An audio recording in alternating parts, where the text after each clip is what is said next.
Hi friends, Rathasaptami నాడు తిరుపతిలోని గోవిందరాజస్వామి టెంపుల్కి వెళ్తున్నాము.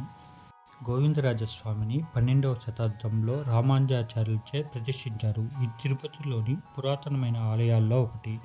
స్వామిని శ్రీ వెంకటేశ్వర స్వామి అన్నగా భావిస్తారు.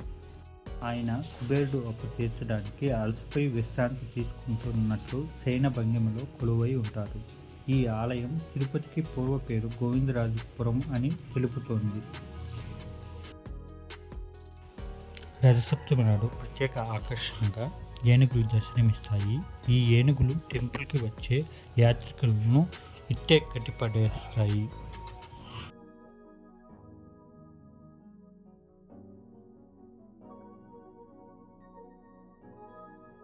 ఇది గోవిందరాజస్వామి వారి కోనేరు. ఇక్కడ తెప్పోత్సవాలు ఘనంగా నిర్వహిస్తారు. రథసప్తమి సందర్భంగా కోనేరును లైటింగ్స్తో అందంగా డెకరేట్ చేశారు.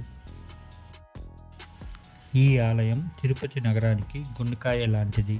వేలాది సంవత్సరాల చరిత్రతో భక్తుల పాలిట కొంగు బంగారంగా విలసిల్లుతోంది. తిరుమలకు వెళ్ళే యాత్రికులు ముందుగా గోవిందరాజస్వామిని దర్శించుకోవడం సాంప్రదాయంగా వస్తుంది.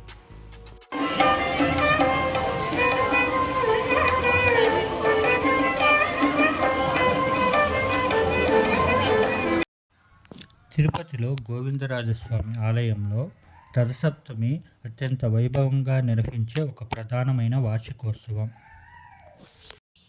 ఈరోజు గోవిందరాజస్వామి ఉదయం నుంచి రాత్రి వరకు 7 వేరువేరు వాహనాలపై ఊరేగుతూ భక్తులకు దర్శనమిస్తారు. తెల్లవారుజామున సూర్యప్రభ వాహనంతో మొదలై చిన్నశేష వాహనం, గరుడ వాహనం, హనుమంత వాహనం, కల్పవృక్ష వాహనం, ముత్యపు పందిరి వాహనం మరియు రాత్రికి చంద్రప్రభ వాహనంపై స్వామివారు ఊరేగుతారు. రథసప్తమి నాడు సూర్యుని రథం ఎక్కినట్లుగా స్వామివారు వాహనాలపై భక్తులకు దర్శనమివ్వడం ఇక్కడ ప్రత్యేకత. ఈ ఉత్సవాలను తిరుమల తిరుపతి దేవస్థానం అత్యంత సాంప్రదాయకంగా నిర్వహిస్తుంది.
అన్ని లోకాలు తన స్వాధీనంలోనే ఉన్నాయి.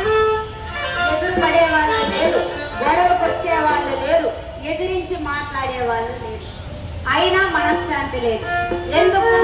ఈ హిరణ్యకశ్యపుడికి రోజు ఎవరో ఒకరిని బాధ పెడితే తప్ప బృద్ధ గడవదు.